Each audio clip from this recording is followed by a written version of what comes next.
मुझे अपनी जनता पर भरोसा है, तो उनके बेटे नकुल नाथ ने भी जीत का दावा किया है और उन्होंने भी बयान दिया है। तो पीसीसी चीफ कमलनाथ के बेटे नकुल नाथ ने जीत का दावा किया है। नकुल नाथ ने कहा कि कल यानी कि 3 दिसंबर यानी कि शनिवार को काउंटिंग के दिन सब क्लियर हो जाएगा, पिक्चर साफ हो जाएगी। प्रदेश की जनता का हाथ कमलनाथ के साथ है।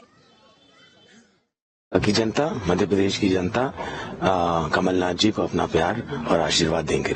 ये कल आप मुझसे बात करिए इसी समय, आपको रिजल्ट खुद पता लग जाएगा। खरीद फरोख्त का भी आरोप कांग्रेस लगा रही है, अभी से संपर्क कर रहे हैं करके बीजेपी के लोग। बीजेपी तो इनका आखिरी दिन है आज, पुलिस, पैसा और प्रशासन का दुरुपयोग करने का। तो कल से आप देखना क्या होता है। और चलिए इस पर ज्यादा बातचीत करेंगे। बयान आपको सुना रहे थे नकुल नाथ का, जहां जीत का दावा करते हुए नजर आते थे। हमारे साथ तमाम सहयोगी जुड़े हुए हैं। सबसे पहले अतुल, मैं आपका रुख करना चाहूंगी। राजधानी भोपाल से अतुल भी हमारे साथ जुड़े हुए हैं। अतुल, अब देखिए, दावे करते हुए तमाम राजनेता नजर आ रहे हैं, लेकिन सरकार तो किसी एक की ही बनेगी। देखिए, बिल्कुल अभी तक हमने देखा कि तमाम राजनेता यानी कि कांग्रेस या बीजेपी दोनों ही दल के राजनेता दावा कर रहे हैं कि मध्य प्रदेश के अंदर उनकी सरकार बनने जा रही है। और ये भी दावा किया जा रहा है कि जब ईवीएम कल रिजल्ट निकालेगी तो उनके पक्ष में ही होगा। हालांकि अब हम आपको दावे जो कर रहे हैं उसकी जमीनी पड़ताल भी कर लेते हैं, क्योंकि मेरे साथ इस समय लोकतंत्र के जो राजा है यानी कि जो मतदाता है वो इस समय मेरे साथ मौजूद है। और हम उनसे ही जान लेते हैं कि आखिर कल सरकार किसकी बनने जा रही है और कल मध्य प्रदेश में जब सूर्य उदय होगा तो कल किसकी डंका बजने वाला है, किस दल का जो है सरकार बनेगी। मैं जान लेता हूँ। सर, आपका नाम बताइए। मुकेश यादव। मुकेश जी, कल क्या लगता है क्या होने वाला है? देखिए, 18 साल की बीजेपी की कुशासन की सरकार का अंत आज है। कल ना कोई शक ना कोई शंका, बजेगा कमलनाथ जी का डंका। 130। ठीक है, आप क्या बोलते हैं, क्या होने आ रहा है कल? कांग्रेस के पक्ष में आ रहा है, जो लोकतंत्र का पूरा भरपूर सहयोग मिल रहा है कांग्रेस के पक्ष में, कमलनाथ जी सरकार बनने वाली है। युवा भी, मैं उनसे बयान देता हूँ। देखिए, युवाओं को लेकर काफी कुछ राजनीति रही मध्य प्रदेश के लिए, काफी इश्यूज रहे। कल वो दिन आ चुका है जब नई सरकार मध्य प्रदेश को मिलने जा रही है। कल क्या होने जा रहा है? कल जो बीजेपी सरकार छोटे मोटे घोटाले कर रही है जिससे युवा, खासकर युवा पीढ़ी घबराए, तो ये घबराने वाले युवा नहीं है, ये डरने वाले युवा नहीं है, ये लड़ने वाले युवा है। आने वाले सरकार में कांग्रेस सरकार बने। लगता है सर, आपको क्या लगता है क्या हो जाएगा? मोहब्बत की दुकान खुलेगी, नफरत की दुकान बंद होगी। की दुकान बंद होगी। कुछ और लोग भी हैं। सर बताइए, कल क्या लगता है आपको, कल क्या होने? मैं ये बता रहा हूँ, हमारे टीवी शर्मा ने वो काम किया है, हमारा शादी हाल बनवा दिया, गाँव में धर्मशाला बनवा दी, और आधी रात उसको फोन करते हैं, वो आधी रात आता है। वो बाकी जो कमल के फूल वाले जो है ना जी। और चलिए, हमारे साथ यहाँ पर लोग भी मौजूद हैं, उनसे बातचीत करने की कोशिश करेंगे। तमाम खबरें हमने आप तक पहुँचाई, लेकिन कैसी तैयारी है और यहाँ पर जन के मन में क्या है वो जानना सबसे महत्वपूर्ण है। मेरे साथ यहाँ पर लोग मौजूद हैं, उनसे बातचीत करने की कोशिश करेंगे। सबसे पहले सर, आपसे मैं जानना चाहूंगी, देखिए कल 3 दिसंबर मतगणना का दिन है, क्या लग रहा है, क्या होने वाला है? प्रगति, आपका कहना एकदम सही है कि आज की रात जो है दोनों पार्टियों के लिए बहुत भारी है। कल मतगणना सुबह से 8 बजे स्टार्ट हो जाएगी और जहां तक है कि 12 बजे तक एक स्थिति क्लियर भी हो जाएगी। बीजेपी जहां पे अपने लाडली बहना के सहारे है, वहीं कांग्रेस जो है ओल्ड पेंशन के सहारे है।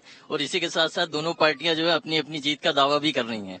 लेकिन कल जो है ये 12 बजे के बाद क्लियर हो जाएगी कि कौन सी पार्टी सत्ता में आ रही है। वैसे बीजेपी लाडली बहना के सहारे जो है इसने ये, क्या लग रहा है, लाडली बहना वाला फैक्टर काम करेगा? लाडली बहना का फैक्टर काम करेगा मैम, क्योंकि पिछली बार से ज्यादा जो अधिकतम वोटिंग हुई है वो ये लाडली बहना ही अपने अपने घर से निकल के आई है। जो रेशो बढ़ा हुआ है वो इन लाडली बहनों का ही है।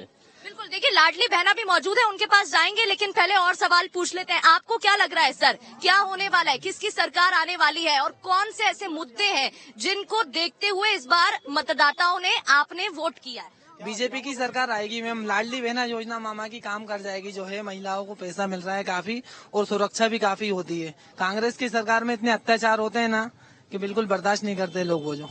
चलिए ठीक है, ये इनका सोचना है। लाडली बहन हमारे साथ मौजूद है, उनसे बातचीत करने की कोशिश करेंगे। पहले ये बताइए, पैसे आपके खाते में आए कि नहीं? जी, मुझे बार बार फोन करके बुलाया गया, मैं गई नहीं थी, उन्होंने मुझे 4 बार मतलब फोन करके बुलाया। कितनी बार आ गए खाते में?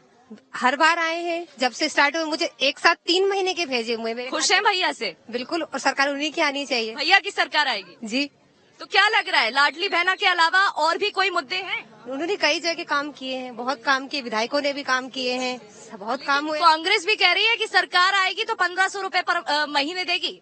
उसके साथ और भी कुछ कर सकती है कांग्रेस, कोई पक्का नहीं है कि कांग्रेस आएगी। कांग्रेस कहती है, करती नहीं है। अच्छा, तो विश्वास है भैया पर? विश्वास है। तो लाडली बहन तो कह रही है भैया पर विश्वास है, और भी लोग बातचीत करने की कोशिश करते हैं। आपको क्या लग रहा है सर, क्या होने वाला है? बेहद ही महत्वपूर्ण दिन है आपके लिए भी, किसके हक में फैसला होगा कल पता चल जाएगा, लेकिन कौन से प्रमुख मुद्दे आपको लग रहे हैं? मामा जी का आना पक्का है, बीजेपी पक्का आ रही है, क्योंकि बीजेपी ने बहुत से काम करे हैं। लाडली लक्ष्मी योजना तो अभी देखा है, लाडली लक्ष्मी योजना भी करी है, आयुष्मान कार्ड से इलाज भी हो हम जैसे गरीबों के। आपने फायदा लिया है आयुष्मान कार्ड? आयुष्मान का भगवान न करे फायदा मिले, लेकिन आयुष्मान कार्ड है। मेरी लड़की के लक्ष्मी योजना है, लाडली लक्ष्मी योजना। मेरी बीवी का भी बना हुआ है, वो अभी मामा जी ने लाडली लक्ष्मी पैसे आए उनके खाते में, जोड़ रही है पैसे? 101 आए, और कुछ तो मेरे दीपावली में भी मेरी मिसेज ने मेरे को काम दिलाया, और उस पैसे से मैंने अपने बच्चों को कपड़े भी दिलाए। मैं चाहता हूँ तहा दिल से जो सरकार अच्छा काम करे वो आए, वो बीजेपी ने काम करा है, और 101% बीजेपी को ही आना जरूरी है। यहाँ पर इनका कहना है बीजेपी का आना जरूरी है, और भी लोग हैं। क्या लग रहा है सर आपको, क्या होने वाला? अच्छा, बच्ची भी है यहाँ पर। वोट तो आपने नहीं दिया, लेकिन थोड़ा बहुत समझती, पता है मुख्यमंत्री कौन है हमारे? हाँ, शिवराज सिंह चौहान। आगे कौन आने वाला पता है? मम्मी ने बताया। हाँ, बीजेपी आएगी। बीजेपी आएगी? हाँ। क्यों, लाडली लक्ष्मी का फायदा आपको मिला कि नहीं? हाँ मिला, मम्मी बोल रही मिला। चलिए, यहाँ पर और भी लोग हैं, उनसे बातचीत करने की कोशिश करते हैं। आपको क्या लग रहा है सर? आपका एग्जैक्ट पोल तो बता रहा है मैडम, जैसे कि बीजेपी आ रही है, लेकिन सरकार में बदलाव होना चाहिए।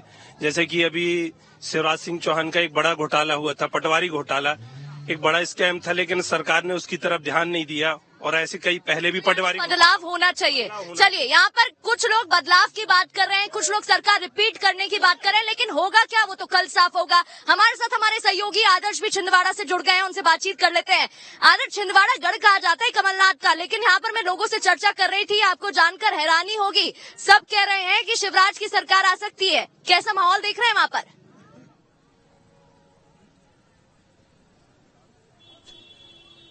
देखिए प्रगति, एग्जिट पोल भी यही बताते हुए नजर आए। एग्जिट पोल में ज्यादातर में ये देखने को मिला कि शिवराज सरकार एक बार फिर से रिपीट होती हुई नजर आ रही है, भारतीय जनता पार्टी फिर से परचम लहराती हुई नजर आएगी। लेकिन छिंदवाड़ा में इसके विपरीत नजर आता है। ये वही छिंदवाड़ा है जिसे कमलनाथ का गढ़ माना जाता है। 4 दशकों से इनका और यहाँ की जनता से सीधा नाता नजर आता है। चुनावी मैदान में, और इस वक्त जहां मैं मौजूद हूं, यहां पर थोड़ी ही देर में नकुलनाथ आने वाले हैं। ये वही राम मंदिर है जहां थोड़ी ही देर में अब से नकुलनाथ आने वाले हैं, वो दर्शन करने वाले हैं। लेकिन छिंदवाड़ा का चुनावी मिजाज ये बता रहा है कि जब 14 घंटे बाद मतपेटी खोलती हुई नजर आएंगी, तो कहीं ना कहीं जो कांग्रेस और ये कहें कि कमलनाथ का जादू छिंदवाड़ा में हो सकता है बरकरार रहे। अच्छा, बीते विधानसभा चुनाव में ये देखने को मिला कि छिंदवाड़ा की 7 विधानसभा सीटें कांग्रेस पार्टी ने यहां बीजेपी का सफाया कर दिया था, और एक बार फिर से कांग्रेस पार्टी यही दम भरती हुई नजर आ रही है। लेकिन ये वही मंदिर है, क्योंकि इस बार की सियासत में हमने ये भी देखा कि मंदिरों का रोल किस तरीके से बेहद महत्वपूर्ण हो गया। हमने देखा कि किस तरीके से चुनाव खत्म होने के बाद भी मुख्यमंत्री शिवराज सिंह चौहान, बीजेपी के राष्ट्रीय अध्यक्ष जेपी नड्डा और तमाम बड़े नेता सिंधिया भी नजर आए। कल वो भी दर्शन करने के लिए पहुंचे, मां पीतांबरा के उन्होंने दर्शन किए, कैलाश विजयवर्गीय दर्शन करने नजर आए, और अब थोड़ी ही देर में छिंदवाड़ा के सांसद नकुलनाथ भी यहां पहुंचने वाले हैं। देखिए, 14 घंटे से कम का समय प्रगति बचा हुआ है, और यहां से अब वो कहा जाता है ना कि यही रात अंतिम, यही रात भारी। यही इस वक्त सभी नेताओं के स्थिति नजर। रोकना चाहूंगी आदर्श जी, जी जी बिल्कुल, अंतिम रात और इंतजार इसी रात का है, अगले सवेरे का है जब मतगणना शुरू हो जाएगी। आदर्श, रोकना चाहूंगी, विनोद जुड़ गए। विनोद, कहां पर मौजूद हैं आप, जरा जानकारी दीजिएगा। पहले तो बताइएगा तैयारी कैसे देख रहे हैं, माहौल, हलचल? देखिए, बिल्कुल मैं बता दूं, मैं इस समय ग्वालियर के MLB कॉलेज के ठीक बाहर हूं। जरा मैं तस्वीर दिखा दूं आपको, थोड़ा सा साइड हो जाइए। ये MLB कॉलेज की लाइट जो आप देख रही हैं, ये ग्वालियर का काउंटिंग सेंटर है, मतगणना स्थल, जहां अभी तमाम अधिकारी और कर्मचारी जो काउंटिंग में भाग लेंगे वो अपनी अपनी ड्यूटी पर लगभग आ चुके हैं, क्योंकि कई लोग यहां पर रात में रुकेंगे, कई लोग सुबह आएंगे, और यहां से फैसला हो जाएगा कि ग्वालियर की जो 6 विधानसभा सीटें हैं उसमें से किसके खाते में कितनी जाएंगी। सबसे महत्वपूर्ण तो यह है कि ग्वालियर की जो 6 विधानसभा सीटें हैं उनमें सभी सीटों पर मंत्री या पूर्व मंत्री चुनाव मैदान में हैं। केंद्रीय मंत्री ज्योतिरादित्य सिंधिया के समर्थक के साथ केंद्रीय मंत्री नरेंद्र सिंह तोमर से जुड़े हुए तमाम प्रत्याशी इस समय चुनाव मैदान में अपने भाग्य का इंतजार कर रहे हैं। सुबह जब यहाँ काउंटिंग मशीन खुलेगी तो तय होने लगेगा धीरे धीरे कि ग्वालियर से किसकी किस्मत चमकने वाली है और मध्य प्रदेश में कौन सत्ता के साथ होगा, कौन विपक्ष में रहेगा। इसका फैसला जनता कर चुकी है। बस कुछ घंटे बाद सामने रिजल्ट आना बाकी है। मेरे साथ तमाम ऐसे सहयोगी हैं जो कहीं ना कहीं देखिए किसी न किसी से तो जुड़े ही रहे हैं। मैं इनसे बात कर लेता हूँ। आइए थोड़ा आपसे बात कर लें। आपने पूरा चुनाव देखा, जी। क्या लग रहा है कौन जीत रहा है? देखिए, इस पर लगने का तो ये है कि लगने के लिए कुछ कहा नहीं जा सकता है। वैसे देखने में तो ये भी आता है कि बीजेपी की भी सरकार हो सकती है और कांग्रेस की भी सरकार हो सकती है। वैसे एग्जिट पोल को तो आप सभी ने देखा है, एग्जिट पोल कुछ और ही। आप अपना बताइए। ठीक है विनोद, चर्चा जारी रखिएगा, चर्चा आप जारी रखिएगा, लौटेंगे आपके पास। देखिए तमाम खबरें आपको बता रहे हैं, तमाम चर्चा खबरों पर हो रही है और पल पल का अपडेट क्या कह रहा है, हर एक सीट का आंकड़ा क्या लोगों का कहना है ये भी बता रहे हैं।